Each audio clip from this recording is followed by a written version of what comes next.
Hello and welcome to the Contrarians, where we're right and you're wrong. Before we get to the show, let's get the pleasantries out of the way. First of all, our website. If you want more information about our little podcast, go to wearethecontrarians.com. That's where you'll find links to our old episodes, to our Patreon channel, and to our awesome Contrarians merch. You can show your support by buying a Contrarians mug or a pillow. I like the laptop bags myself. Second of all, if you enjoy the show, tell your friends. Or even go a step further and leave us a 5-star review on whatever platform you use to listen to your podcasts. Finally, if you want to reach out directly to us, that's what social media is for. Find us on Twitter and Instagram at Contrarian Prime, or check out our Facebook page at facebook.com/Contrarian Prime. Julio runs our official Twitter account at Contrarian Prime, but if you want to give me a piece of your mind or just want to banter about pro wrestling, you can follow me at Contrarian Alex. And that's it. That's our intro. Now, time for the show. This is all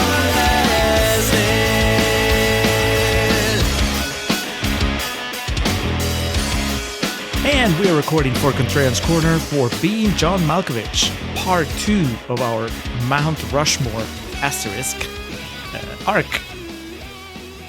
Yeah, certainly be an asterisk on that, but hello and welcome back to the Contrarians, where we're right and you're wrong. My name is Alex, joined as always in this wintry economic climate by my friend and cohort Julio.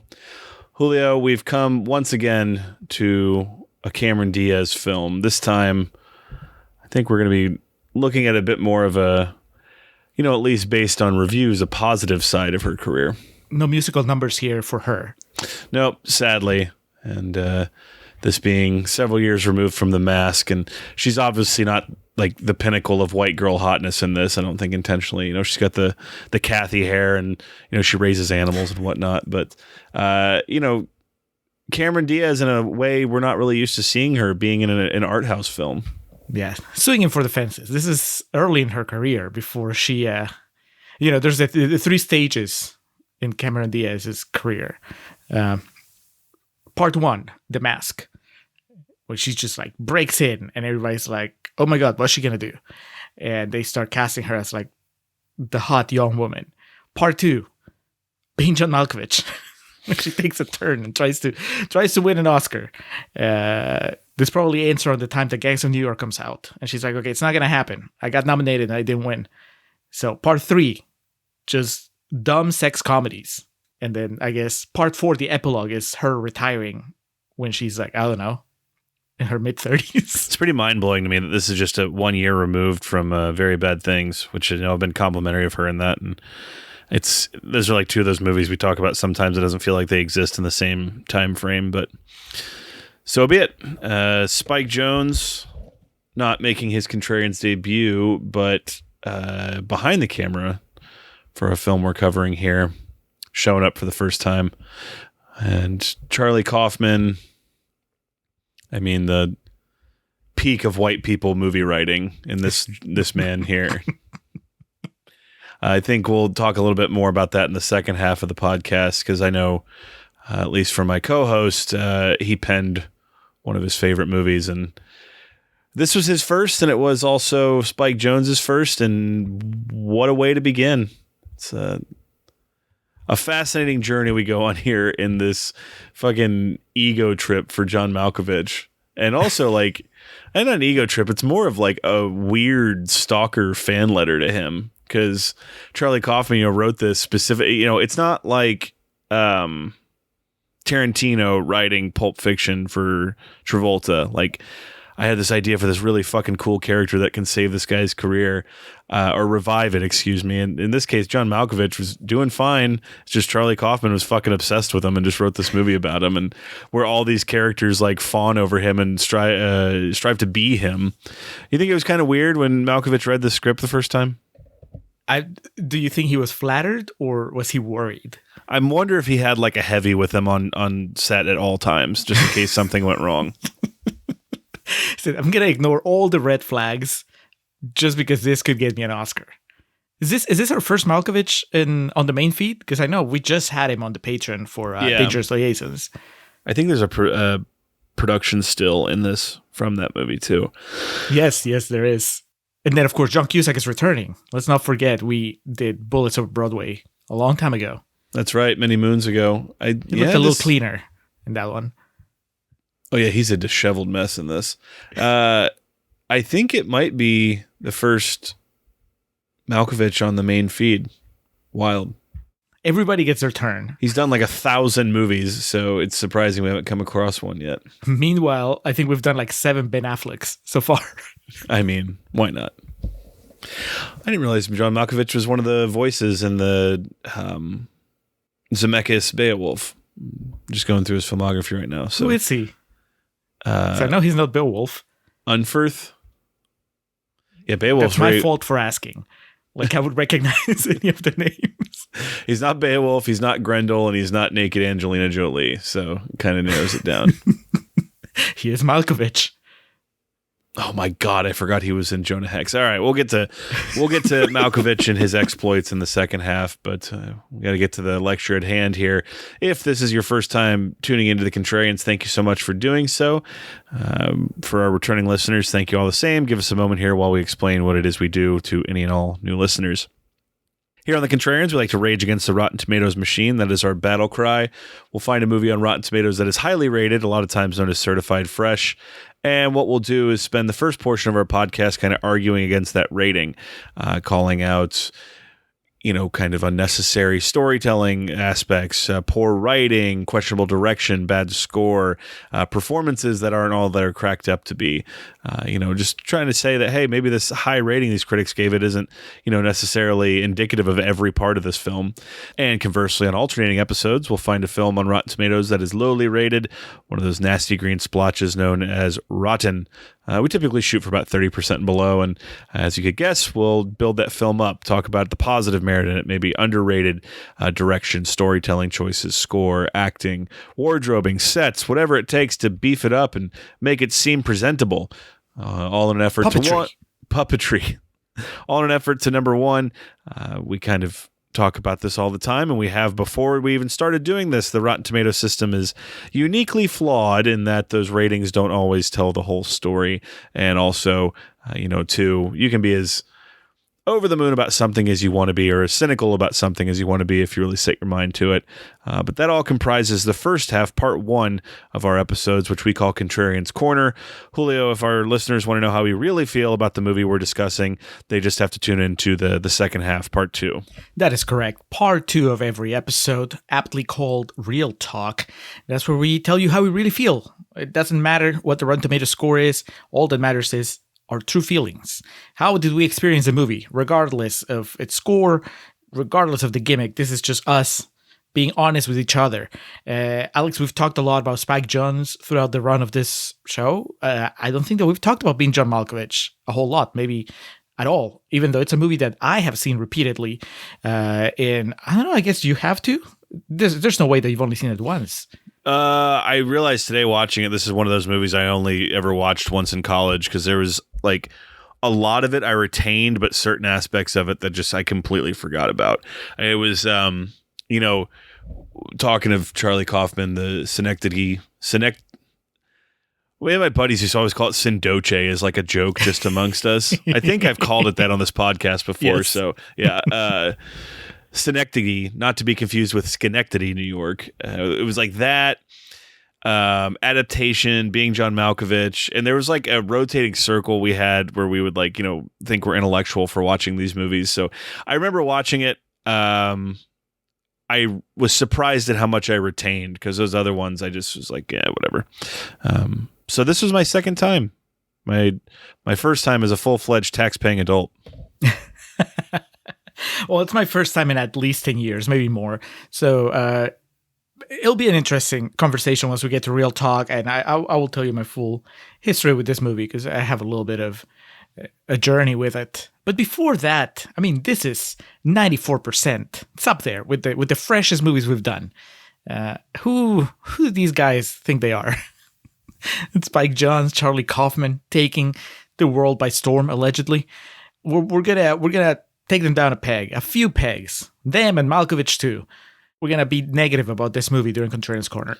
Yes, we are. I mean, these two fuckers. Spike Jonze has such a strange career, because he gave so much hope and like motivation and promise to nerdy art house kids, white kids that could, craft these odd movies, or in, one case, like this experimental adaptation of a childhood tale. And then he also inspired a whole generation of mostly just dumb burnout white kids to record themselves doing dumb shit on camera because, Johnny Knoxville and Bam Margera and Chris Pontius and the whole gang succeeded. And I mean, if you look at Johnny Knoxville, then that's a success story. That's the American success story right there. And that's largely because Spike Jonze helped Jeff Tremaine and bankrolled the project. But Spike, I always forget, was married to Sofia Coppola. I think I called that out also in our Moneyball episode. Just like what a power couple that would have been. We're going back, though, before the days of Jackass. I mean, Big Brother and some of the other projects were already well established and underway, but we're going back to October of 1999, October 29th of 1999, with Being John Malkovich. Again, just for posterity, directed by Spike Jonze, written by Charlie Kaufman, produced by Michael Stipe. Did you catch that? I did, and I'm like, are there two people named Michael Stipe in the world? That was that was my first thought. It, according to what I read, it's not. It's REM Michael Stipe. I guess Stipe looks a little bit like Malkovich. Malkovich looks a little bit like Stipe. Yeah. Maybe the first draft was being Michael Stipe. And then they just realized, like, you can only talk about losing my religion for so long. Yes. When 90% of the meetings started with somebody saying, so who is Michael Stipe? Play me something from inside Michael Stipe. Starring John Cusack, Cameron Diaz, Catherine Keener, Orson Bean, Mary Kay Place, and, of course, the man of the hour, too sweet to be sour, John Malkovich. And it ended up being nominated for 3 Academy Awards. I did not recall that Spike Jonze got nominated for Best Director, so fucking what a hell of a first time at bat. Catherine Keener for Best Supporting Actress, and old Charlie Kaufman for Best Original Screenplay. Julio. Meanwhile, Malkovich, who just let people make fun of him for 2 hours, nothing, not even a thank you. Didn't even attend the event. He was like, fuck this. Fuck this. I'm not going. I can't do a John Malkovich. You've done it before, and I've enjoyed it very much. So thank you for attempting again. I will see you in court.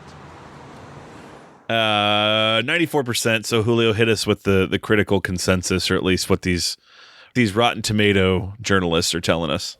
All right, a few fresh quotes from the Rotten Tomatoes website. We're going to start with Matt Brunson from Creative Loafing, who says, playing by its own rules every step of the way, Being John Malkovich is clearly the sort of movie that needs to be made more often.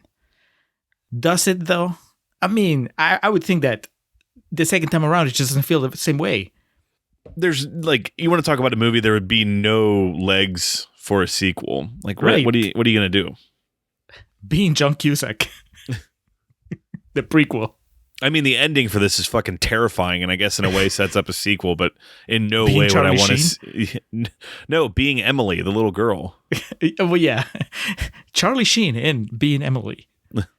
I mean, no, you have to. It couldn't be a sequel. It would just have to be like a reboot, reimagining, and you gender swap it. So it'd be like Being Melissa McCarthy or something like that. Okay, Alex, we'll do what extras you like. No, it wasn't Being Melissa Adele. McCarthy. It was just the idea of, like, because that you put that thought in my head, and it's like, I'm sure someone's tried to do that. And like, let's remake Being John Malkovich. I mean, why not?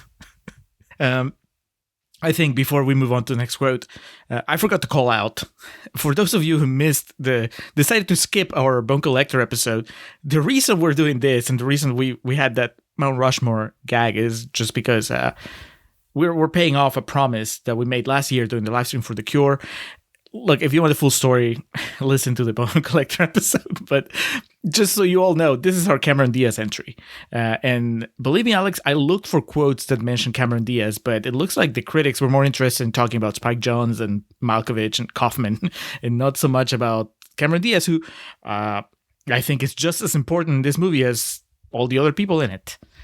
Regardless, quote number 2 from Lee Pash from the Herald Sun, Australia, says, The intense invention and creativity at work in this extraordinary movie is overwhelming. And I half agree with Lee here because I felt overwhelmed by quirkiness. Did you feel like the quirks were just weighing you down while you were watching this? It's so quickly is like just when he gets off the elevator and the floors like the ceiling's low, I was just like, ugh. And by the third act, I was just like, I'm annoyed. I'm done. The monkey flashback didn't break you? Oh, I forgot about that. No. It was when they explained like why they need John Malkovich so all those old people can stay alive forever, and it got like way too complicated. I was just like, I'm bored. At least like a filmmaker like Christopher Nolan has the balls to make his entire movie confusing in the case of Inception or something. Don't like butter me up and then at the end just, send me 6,000 directions. Next, Armand White, the infamous Armand White. Oh, no. You're in trouble when Armand White gives you a fresh tomato from the New York Press. And he says, for 2 hours, it works like the best music videos, making high-concept philosophies graspable, marvelous, and fun. I didn't know graspable was a word, but according to Armand White, it is. God, that fucking guy. I don't know if we've quoted Armand White before on this show, but for sure we've done it now. There's no going back. That was groundbreaking right there. I mean, that's obviously something Spike Jonze got his feet wet with, his music videos. He started in 1992 and directed a whole hell of a lot, even up till just recent years. He directed, looks like in 2019, directed one for Karen O. And of course, that's what Armand White takes away from something like this. We're going to close. This quote, Alex, I picked just for you. Ed Gonzalez from Slant Magazine says, ribald Kafkaesque romp, Being John Malkovich, contemplates the nature of sexual identity and celebrity with a surrealist shtick that owes plenty to Buñuel and Svankmajer. All right. I'm annoyed. I'm sorry I don't know who Kafkaesque is. There's this wrestler named Trent Beretta. He's kind of an idiot, but I remember when he had one of my favorite tweets of all time where when Joker came out, whoever was writing for Rolling Stone at the time, their review of it said the sentence was, it was like Phoenix is an inferno of unrelenting id or unleashed id, or it was something like that. And Trent Beretta quote tweeted it and like highlighted that sentence, and he said, LOL, fuck right off. And that's how I feel sometimes when I hear shit like that. You need to, show your intelligence level from time to time. I understand that. And you need to be able to say, hey, I know these things from the past and like where this shit comes from. That's fine. The problem is these motherfuckers don't know how to write that in a way that doesn't sound extremely condescending. Yeah. That's when the main objective behind your writing is to show off instead of actually communicating what you think of the movie. Accurate. So, yeah. Sorry, buddy. I don't know if you're still writing for Slang Magazine, but hopefully you've learned to tone it down by now. But that's it for quotes, Alex. Let's go into Contrarians Corner. Lottie, we've been over this. Nobody's looking for a puppeteer in today's wintry economic climate. Right away, our lead, John Cusack, Craig Schwartz, is a puppeteer, I guess a struggling artist. And, they're in New York City. He performs on the streets for fucking pocket change. And he says that his wife, who's played by Cameron Diaz, Lottie Schwartz, tells him to get a job. And he said it's hard for a puppeteer. I can't remember the whole sentence, but he does say wintry economic climate. And I put that in my notes. I thought that was really good. My first note, Alex, is you can see the strings. And that is meant to encapsulate why. I think that puppetry had a time and place in the world, but that time and place is long gone. And it was long gone already when this movie came out. We've advanced in technology and storytelling to a point where it's like, why would you use puppets unless you're Matt Stone and Trey Parker? You have no business reviving this archaic form of entertainment. I mean, there's nothing that John Cusack doesn't do here that you couldn't do with a computer. Mm-hmm. It creates a barrier between myself and the main character that I'm supposed to be following in this movie. I know you're more of a practical effects kind of guy, but surely you found this also a little separated from reality. Yeah, I mean, it's what I said. It's what, think of any meme you can that stresses like the apex of something. This is like Charlie Kaufman just lives to write the pinnacle of white people shit, and there's nothing whiter than an unemployed puppeteer living in New York City that's married to a woman who just has like a monkey and numerous birds and shit. It's just ridiculous. And I love the Wikipedia thing here. Craig Schwartz is an unemployed puppeteer in New York City in a forlorn marriage with his pet-obsessed wife, Lottie. He finds work as a file clerk for the eccentric Dr. Lester in the Merlin Flemmer building on a floor between the 7th and 8th where the ceiling is very low. That sentence right there, and I'm sorry, if there may be someone listening to this that's never seen a Charlie Kaufman movie before or a Spike Jonze movie. I'm a big fan of some of Spike Jonze's work. Charlie Kaufman, you know what you're getting, and to his credit, he writes what he knows, and that's just really... what's the word I'm looking for? Eccentric white people shit. Yeah. It's not even accessible white people shit. So Cameron Diaz is the reason we're here, and this is definitely unlike any Diaz you've seen before. She's got like I said, the Kathy cartoon strip. She's got that big poofy hair and, No very makeup. erratic. It's an odd thing, man, to watch Cameron Diaz back in these days where she, was like, oh, I need to try. And we were really close to fucking Charlie's Angels and her becoming, the rom-com hottie. And so it's a fascinating window in time to see her in this. Well, it's also kind of silly. Like, I applaud Cameron Diaz for taking the chance of trying something different. But I also feel like there was no way because the whole point is that they're trying to make her look, in quotations, average, right? That's the whole point. They're trying to make her look like just a regular person. So, she has the poofy hair and no makeup and she dresses kind of like a slob. But in the end, it's still Cameron Diaz, Yeah. So I see her, and they do the same with Cusack. But the thing is, like with a dude, I think that it's easier to buy. Like I can smell John Cusack when I'm watching this movie. He just looks like he looks like I feel after I've eaten Taco Bell. It's just like nasty and gross, and just you don't even want to move. And Cameron Diaz, okay, so she doesn't look as put together as she usually does, but she's still a very attractive woman. So. Oh, yeah.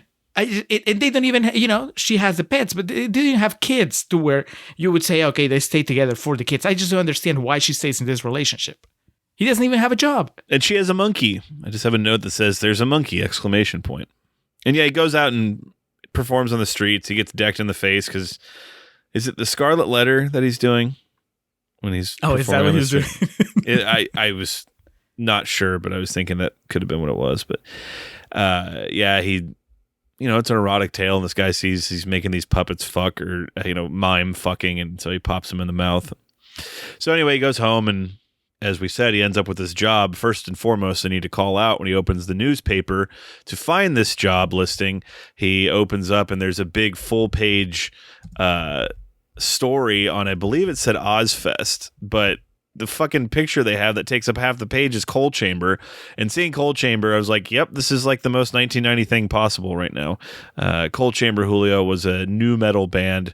I mean, they were around in like the mid 90s, but like their apex was 99 to that, like the fucking Korn, Limp Bizkit, when all that shit, Kid Rock was really taking off, that new metal thing.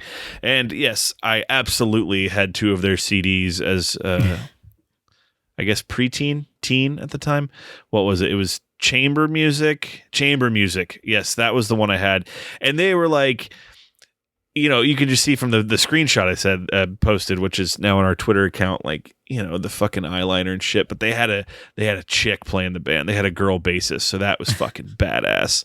The point being here, I don't know of, like, the only way this particular shot of John Cusack in this movie opening the paper to a full page spread with a picture of Coal Chamber could have been more 1999 is if on the bottom of the page or in the page next to it, there was an ad for the release of the Sega Dreamcast on September 9th of 1999. That's the only way it could have been. Or an ad for the McDonald's salad shakers. I think that was 99. But okay, so we can assume that Spike Jonze is a fan of what are they called? Coal miners? Coal chamber.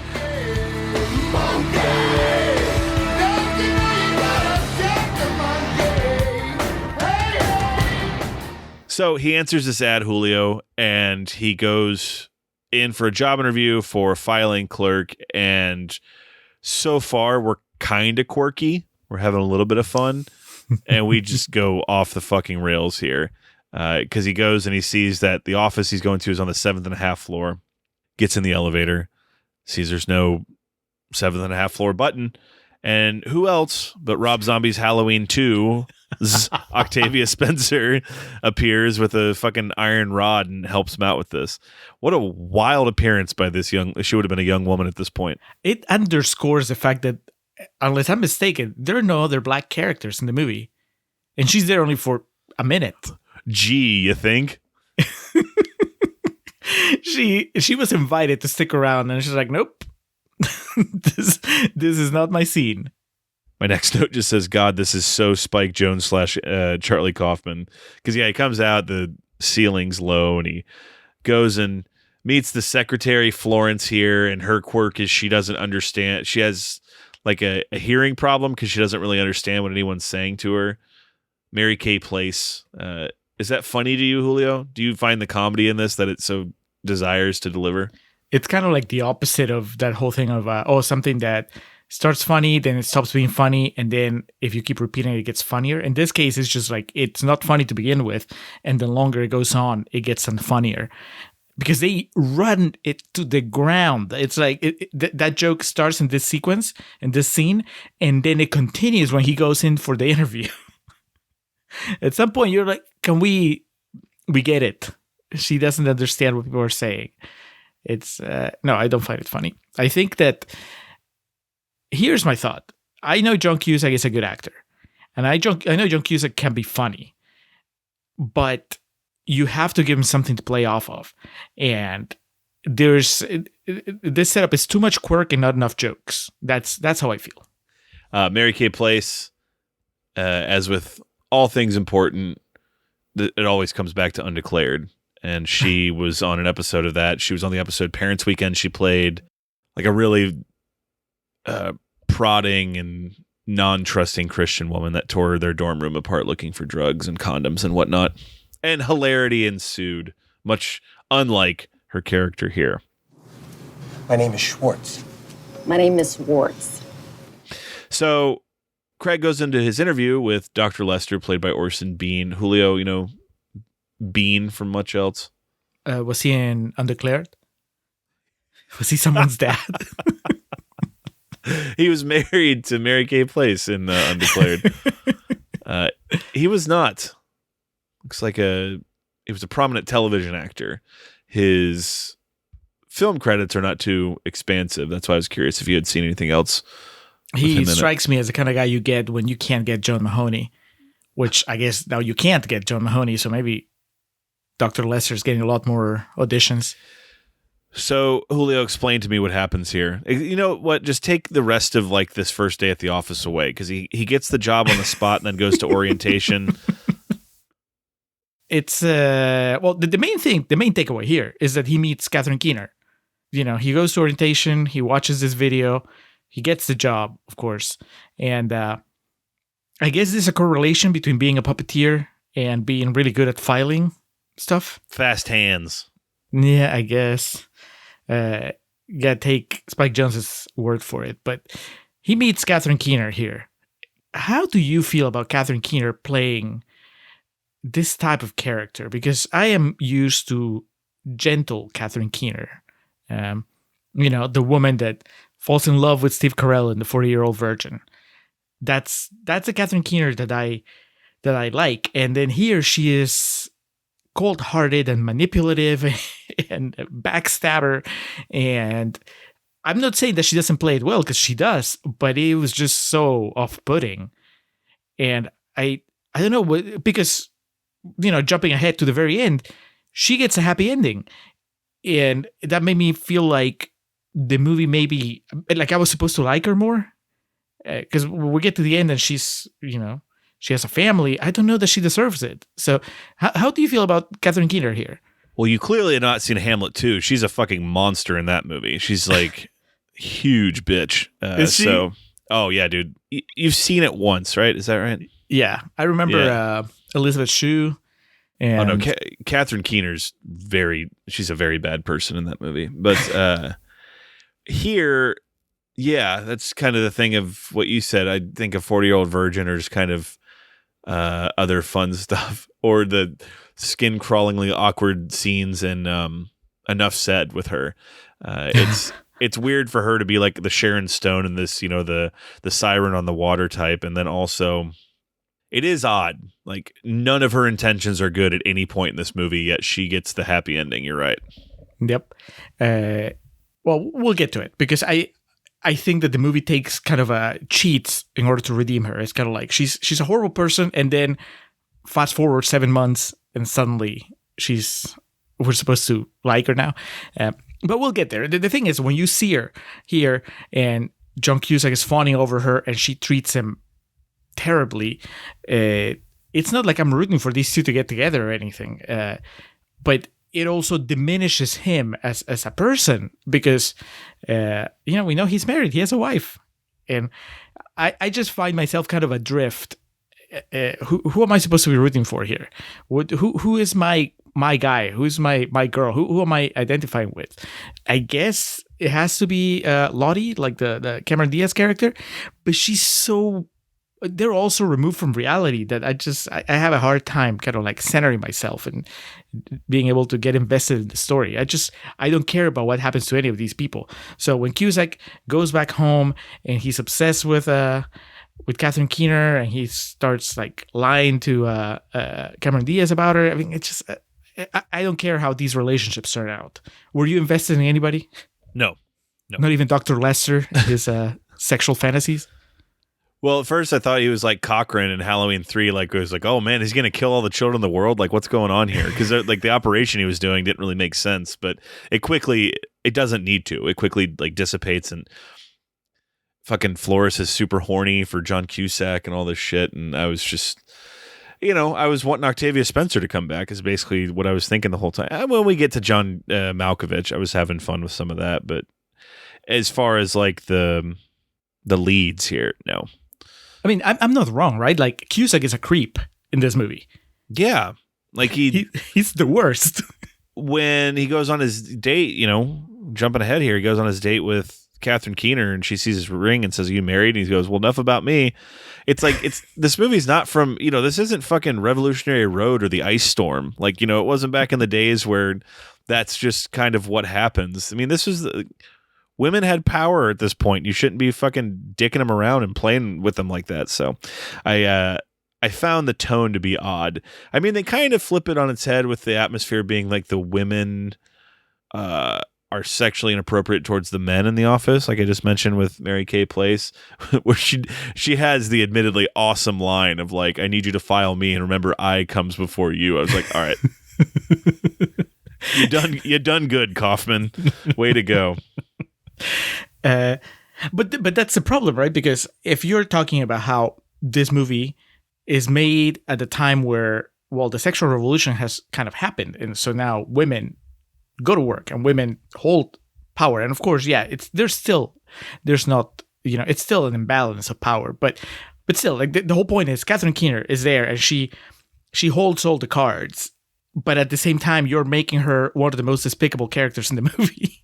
Yeah. So, what are you saying? Yeah, it's bad. Yeah. But anyway, yeah, they all suck. And the movie's called Being John Malkovich, and I timed it. It's 30 minutes before we get to John Malkovich. And it's 30 minutes of quirky bullshit. Maxine, we learn is her name. They go on a date. One of the actual, laughs I had in it was she asks what he does, and he says he's a puppeteer, and she goes, check, and that's just the end of it. Like, it cuts to the next scene. He's becoming obsessed with her, but then through work, he finds just behind this filing cabinet, this is such like a 70, back to the 70s and 80s, like that type of thing. That's such what this plot is. He like drops a Post-it behind it, so he moves his filing cabinet, and there's this portal back there that he crawls into, and it takes him to the Forbidden Land. Only in this case, the Forbidden Land is the brain of John Malkovich. So we are now in the head of John Malkovich for a very short period of time. We see him eating his breakfast, walking around, and just as quick as he's there, he's transported out. And I guess when you're done, and you get about 15 minutes, I think is what they say. And when you're done in Mr. Malkovich's brain, it spits you out by the New Jersey Turnpike. And not to be funny or morbid, but timestamp, this has a really good shot of the World Trade Centers in the background here. Oh, I didn't notice. Well, I was probably too distracted by how disappointing, I guess, was the real John Malkovich. Like I said, we recently just saw him in this fiery performance in Dangerous Liaisons, and here we get to see what Charlie Kaufman and Spike Jonze perceive his real life to be. And I guess Malkovich doesn't disagree because, he's part of the movie. And it's pretty boring. Were you disappointed when we finally get to see John Malkovich and he's just living a very he's just dull chilling life. Yeah, there's nothing exciting going on. I don't understand why anybody would want to spend 15 minutes in his head. Yeah, John, John, don't tell me. Mapplethorpe? Malkovich. Right, okay. This is the part of the movie that becomes strange because it's immediately like, oh my God, it's like Beatlemania type shit for some of these people. Because there is the hilarious part of him explaining to Catherine Keener that I was in John Malkovich's head. And she goes, who's John Malkovich? Did you recognize the first customer that they have, by the way? No. Who was that? But you know who I'm talking about, right? Like the guy that's like, I'm fat. Yeah. You're my friends. Like he hugged John Cusack afterwards. Yeah, that guy. Yeah, it's Contrarian's favorite, W. Earl Brown. Oh, is that the dude from Lost Souls? Yep. I'm disappointed that I remembered that. The guy that breaks that person's neck. Also, he's in There's Something About Mary, where he plays Cameron Diaz's brother. Have you seen My Baseball? That's him? That is him. Wow. What a career that young man's had. Yeah. So wait, is that before or after this? Something About Mary would have been 98. Yeah, you're right. Okay, so we missed out on a big part of the Diaz story, as it were, here, because God, you weren't in America yet, but that movie took over the fucking world. That was like all anyone was talking about. And that was the summer of 98. The fucking nerve, the Farrelly brothers. That movie is 2 hours and 10 minutes long. I've seen it once in my life, but I do remember, affirming here, looking at the poster, Cameron Diaz got top billing, and that was the one that kind of launched her into a bit of a different stratosphere. In my mind's eye, I think it's very bad things, but some people would argue with me on that. So anyway, There's Something About Mary happened, and then she could do anything she wanted. And W. Earl Brown, they were on set, I guess, and he had mentioned this weird movie that he was auditioning for. She drove him to the audition. All right. Well, I did not catch that was our boy W. Earl Brown who was the first customer, but that's exactly what happens. So what comes of this is Cusack explains what's going on. Craig explains to Maxine, and he's just fucking going nuts about it. He's insane and like, this is the greatest thing ever. So she's like, oh, well, it's like a drug, so we can package it up and sell it. So they open a business. Our first customer, as we just mentioned, is there. At this point, just backtracking a second, Lottie, I think, is kind of getting suspicious of what Craig is doing at work, or what it is he's really doing. So he takes her down and shows her, what's up, the Malkovich brain tunnel there. And so she goes in, and she's in his brain at one point when Maxine calls, right? That's her urging him to go on the date with her, correct? Yes. So two things. One, do you think that Maxine calls because she knows that Lottie is going to be in Malkovich's brain when she calls? Because that's what I thought. I'm sure that's what our writer and director wanted us to, jump to the conclusion of. But and then the second thing, which is the one that annoys me, is that Cameron Diaz actually manages to mind control Malkovich to where he agrees to go on a date with Maxine, right? But she's not a puppeteer. I mean, later on in the movie, they establish that John Cusack can control Malkovich because he's a puppeteer. But all Cameron Diaz does in this movie is take care of animals. So I don't see how that skill translates into being able to mind control Malkovich. I want an explanation, damn it. I was about to say, if you're asking me for like clarity on the minutia of this film, then you're going to need a new co-host because I ain't got it for you. But on this date, though, I did want to call out R.I.P. Stanford from Sex and the City makes a cameo, and there's a lot of really non-PC dialogue that's it's pretty funny the way it's delivered and whatnot, but nothing that you or I is going to repeat here. Yeah. All right, so this is where the movie bites more than it can chew, I think, because so far it's being a very quirky, weird comedy that's just kind of, well, I'm not going to take anything seriously. But then they kind of start dabbling with in the subject of sexual identity.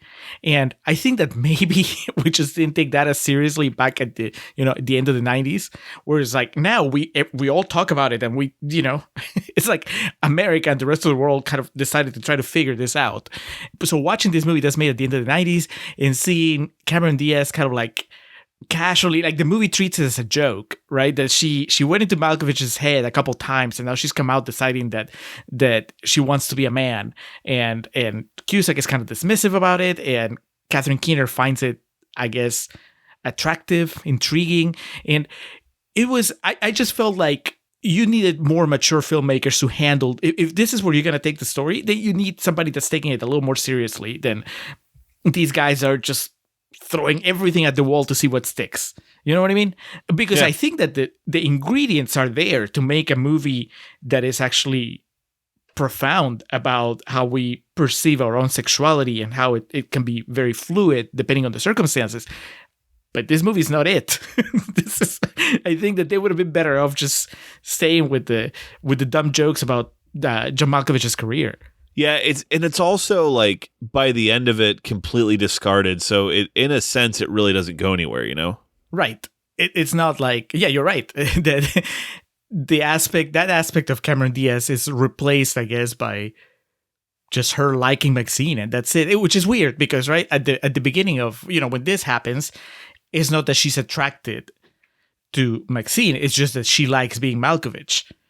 But by the end of the movie, she's over. Like at some point, she stopped liking being Malkovich. That stopped being important, and what becomes important is this obsession with Maxine, who's, by the way, let us remind you, a terrible person. Real piece of shit. Yeah. So now, through the vessel of John Malkovich, they're competing for Maxine. It starts initially as just the two of them, in their human form. Not utilizing the precog that is John Malkovich, just them as at their base level. Their shoot identities. They're just trying to like vie for her attention and her affection. They have this dinner where they have her over, and they both try to make moves on her. And when I say the term white people shit, it's like we're starting to peak here. We're starting to redline. The audio is starting to crack because the levels are getting so high.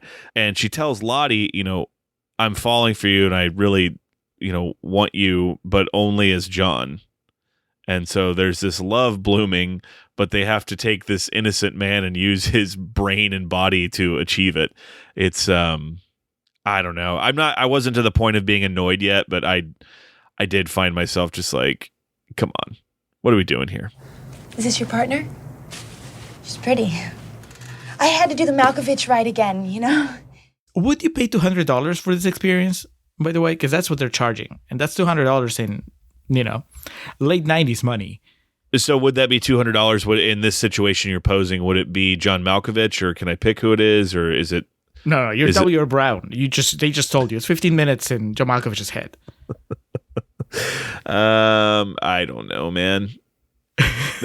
The concept of that seems wild. I don't know. I've done stupid shit with $200 before. Why not?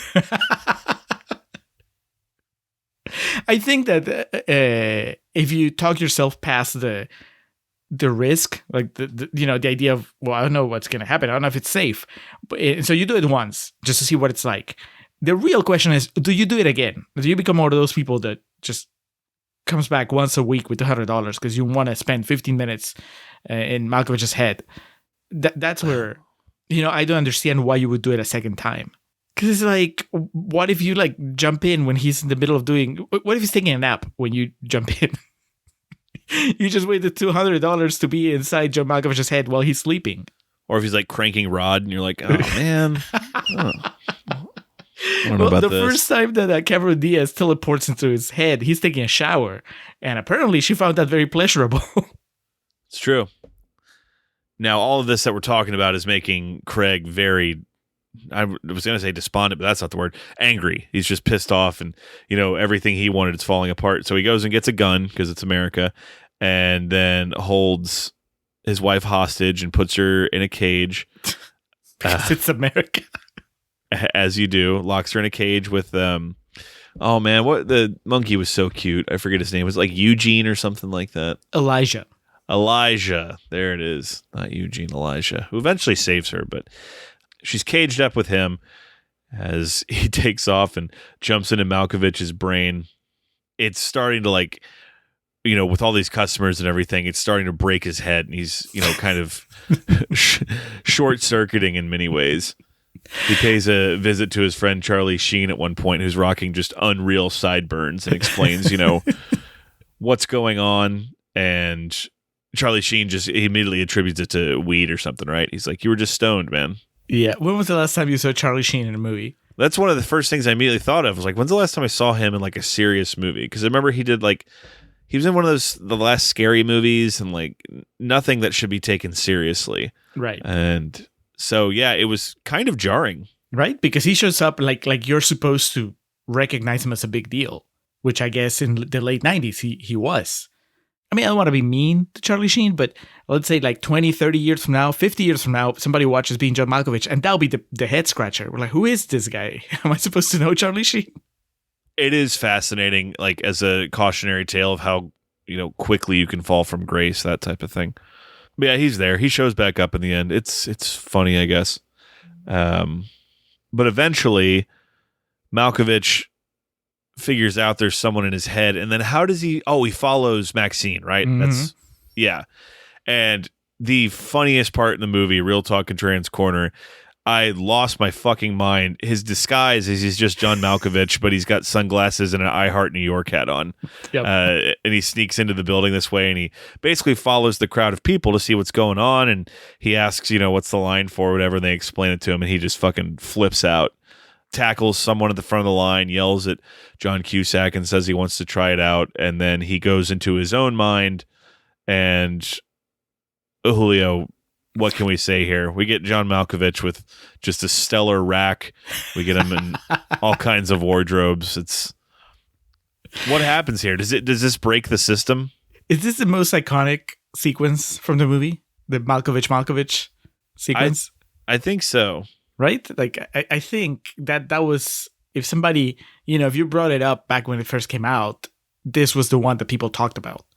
Yeah. Hey, did you watch Being John Malkovich? And then just go, Malkovich. Cards on the table. I always think of him getting hit in the head with the can going, fuck! That's like what I always think of when I think of this movie.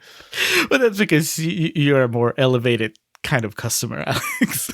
Thank you. This is just... there's no logic to it. There's no explanation, right? It's just, this is what happens, I guess, when you go... I mean, Cusack says it. What happens when a man goes into his own portal? And then Catherine Keener says, I guess we'll see. And then we do see.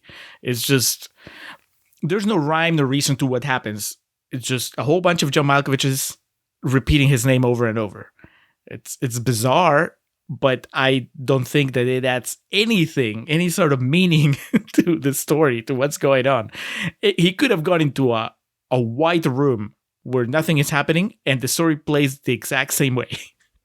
Yeah. It's a sensory overload. I do like that when he comes out of it, he finally sounds like the Malkovich I know.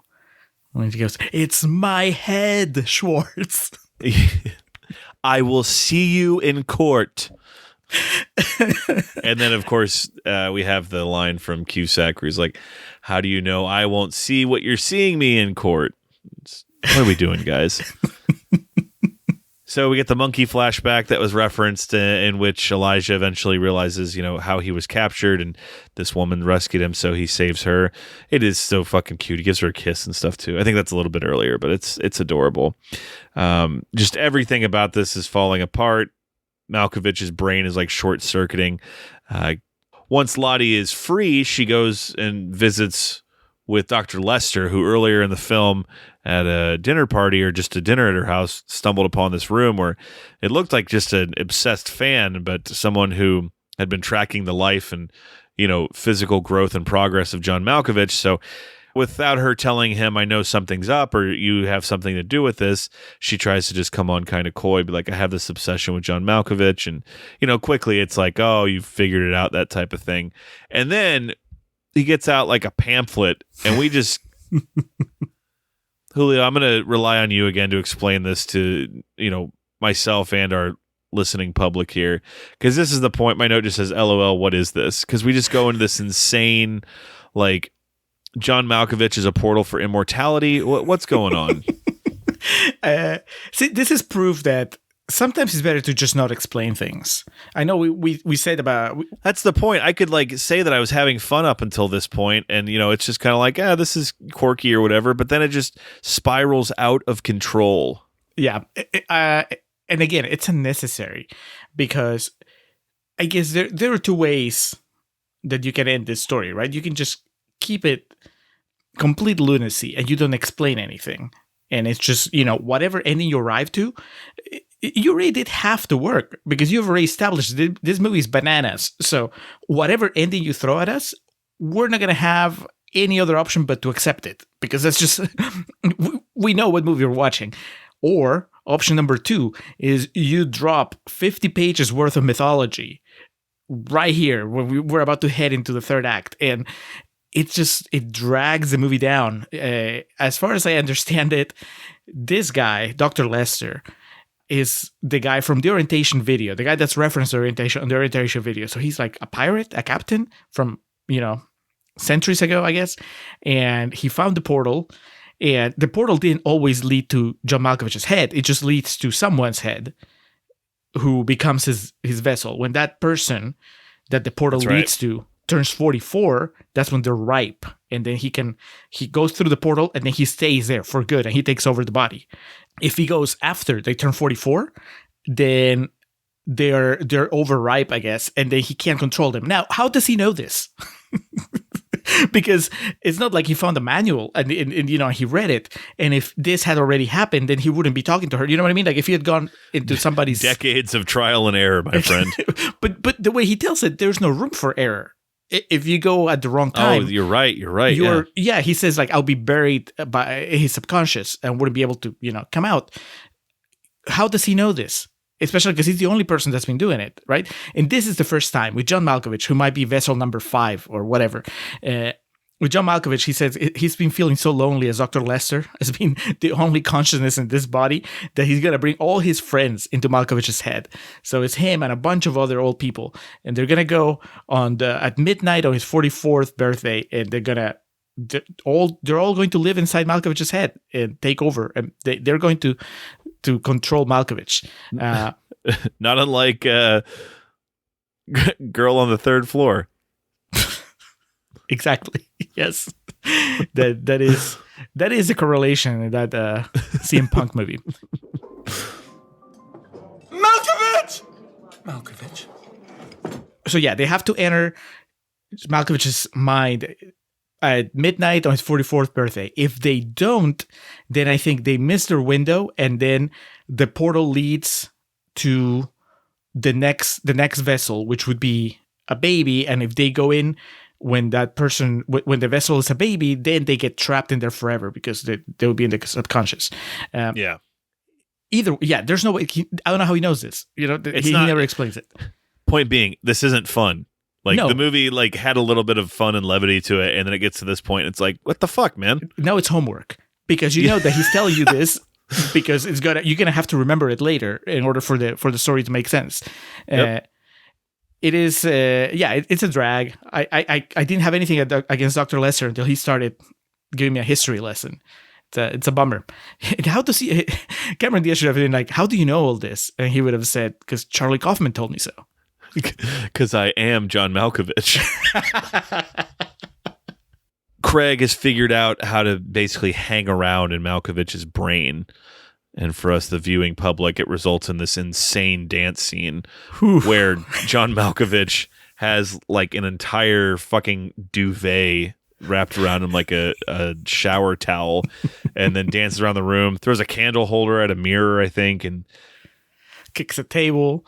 It's this, for me, at this point, the movie was just really falling apart. It was just what I said. For a moment there, I really seemed to be almost able to have a good time with what was happening. And then not only did it become overly convoluted, but then the shit that is, we talk about this all the time. The people making this think this is going to be so funny. And then we sit here and watch it, and it is what we call cringe. It is cringe. I felt bad for John Malkovich because this felt like something that they came up with on the day. They were shooting, and then one of these fuckers were like, "What if you danced?" Because remember how John Cusack could make his puppets dance? Wouldn't it be great if you danced? And Malkovich, he's already shot half the movie. He's a producer. He's too invested in the project to say no, so he just has to eat it and do this dance. And obviously, he's not a dancer, and that's fine. He's, not everybody can dance. It's the not cringiest, everyone's Travolta. Nope. Which is funny you say that, because I remember way back in the day when we talked about Travolta and how he is unusually cool for a white man when he's dancing, and Malkovich is on the other end of the spectrum. He is incredibly uncool when he's dancing. And it's just awkward, and I didn't want to see it, and it goes on forever. We should point out, by the way, that by now Catherine Keener is irredeemable because she knows that John Cusack is controlling. Because at first he was fooling her, he was making her think that he was Lottie when really it was him inside John Malkovich. Mm-hmm. But by now she knows, because Lottie called to let her know, and then she knowingly told Lottie to get lost just so she could be with Cusack, because she knows that Cusack is better at controlling John Malkovich. So she is even a worse person than she was before. I remember, because I'd seen this movie before, I was like, I remember that they end up together. Cameron Diaz and Catherine Keener end up together. I was like, how do they manage to save this relationship? Because as this movie was going, I was like, it's unsalvageable. And what the answer is that they don't. They just think that they did. They try to sell you this thing, this love story that's anything but. Sad. Trump gif. Sad. So Craig, inhibiting Malkovich's brain, decides that he's going to switch gears to being a puppeteer. He's a puppeteer now. He's no longer an actor as of this moment, type thing. And we go to 8 months later. We see that Maxine is pregnant, nearly fully developed, it appears. And Malkovich has an insane comb over. And, you typically when you see X amount of time later, you think we're wrapping up. We're not wrapping up here. We actually go to like a full on, in a video game, you'd call it an FMV. We get this fucking full motion video. It's like a show within a show, that type of thing. It's the True Hollywood Story or whatever it is. Oh, it is the American Arts and Culture presents John Horatio Malkovich, Dance of Despair and Disillusionment. I'm reading from the Criterion because that's another special feature. They have the whole documentary thing here. That is amazing. Yes, that's what we get, including a just outstanding Sean Penn cameo. But did you catch a more important cameo right before Sean Penn shows up? Who's that? Sitting, they're like at some awards show where Malkovich is performing with his puppets, and then they cut to the audience is clapping. Winona Ryder, our beloved Winona from the Summer of Winona, sitting right next to Andy Dick. That, at first, I was like, I wonder if they just took that from another award show, but then I was trying to figure out where it would have been from. But Fortunately, with this movie, you have a lot of downtime to think about things. Every time they focus on puppets doing anything, you can just go get a coffee. I mean, it's fun, but it's just taking up time. And after it's over, this leads into it's Horatio's 44th birthday, I think is what they say. And he has this big show where now he has like a fucking full human-sized marionette that he operates that dances on stage with some other dancers. He returns back with his birthday cake and he finds that Maxine's been taken, not unlike our dear Sherry Moon in the Lords of Salem has been taken, only in this case not, for sacrifice to awaken the witch coven of Salem. In this case, it's just as kind of collateral. They even say we're not going to do anything to her. We're not going to kill her. We just want him to get out of Malkovich's brain, and we're just trying to, he's not going to call our bluff, that type of thing. But he does. He does at first, but then he wises up because he realizes he wants to be Malkovich, but he can't just continue on the way he is.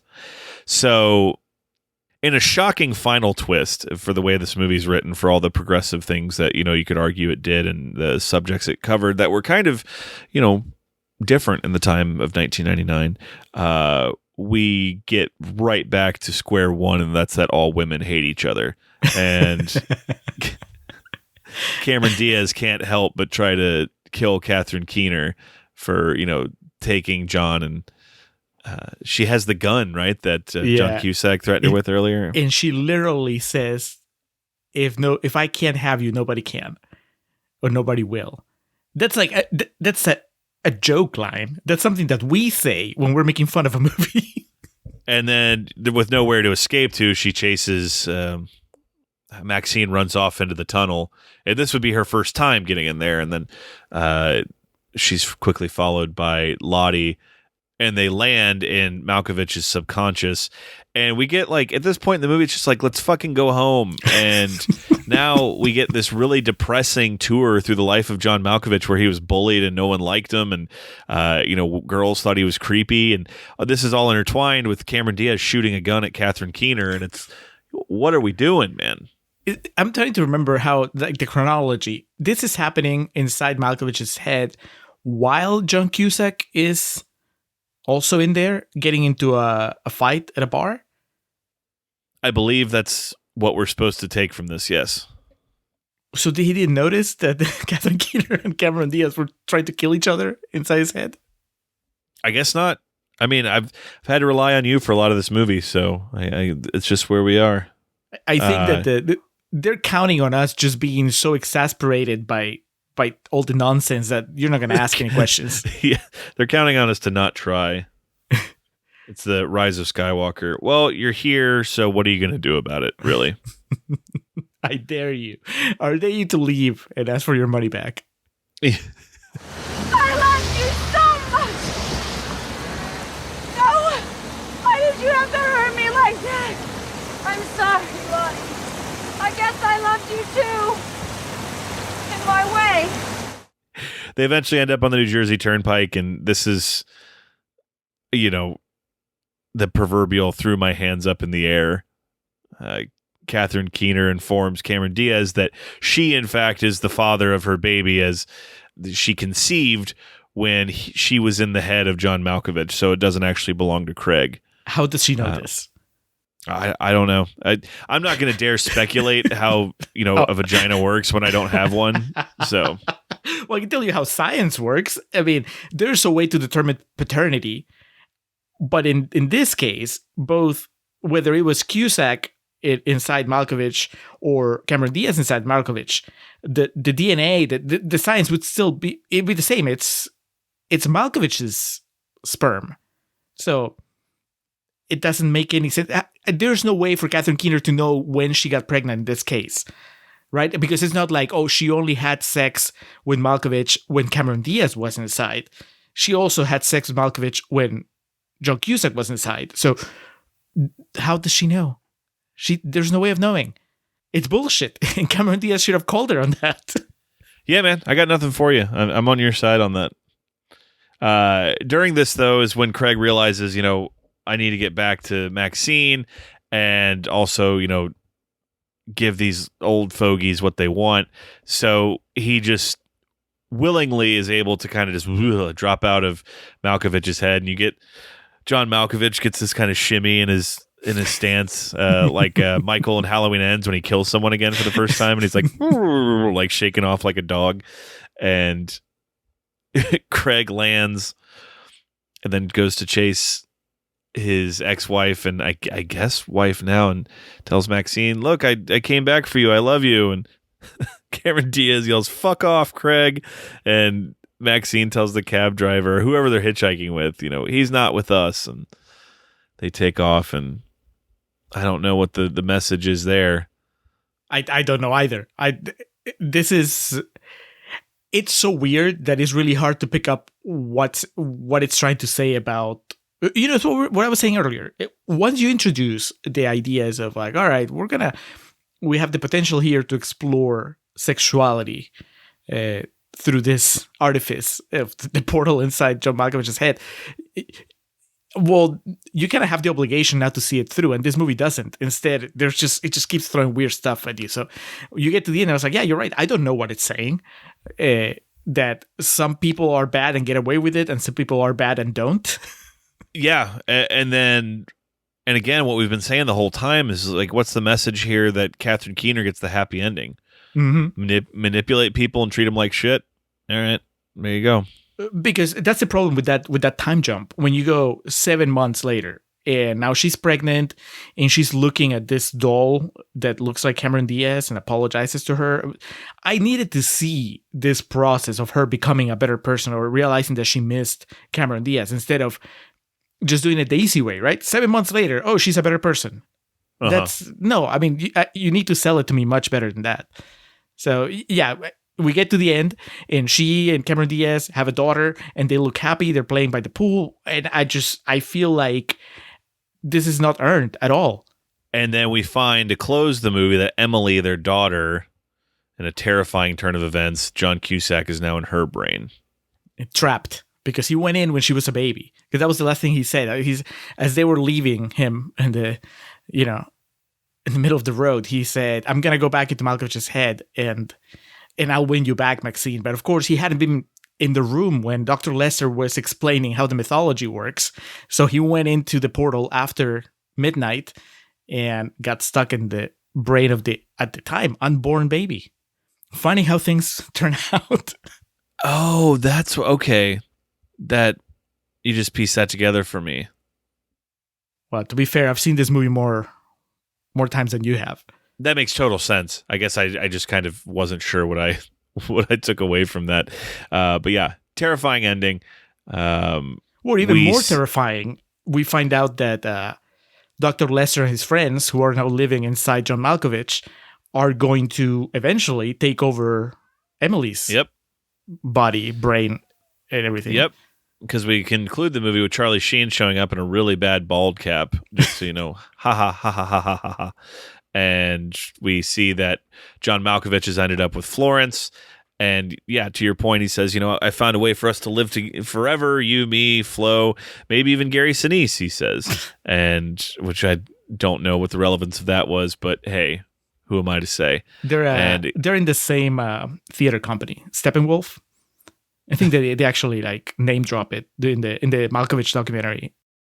Anyway, exactly like you said, he tells Charlie Sheen we discovered this, and we see the new wall that's tracking the progress of Emily, and that she's going to be the new portal. And then the lights come up, and the ushers tell us to go home. There's nothing after the credits. You can go. I think we squeezed this lemon. We got as much juice out of it as we could. So let's move this on to real talk. Let's hop in the portal and try to see this through each other's eyes, I guess. Real talk is just going to be the two of us going back and forth. Malkovich. Malkovich. Yeah. Malkovich. Malkovich.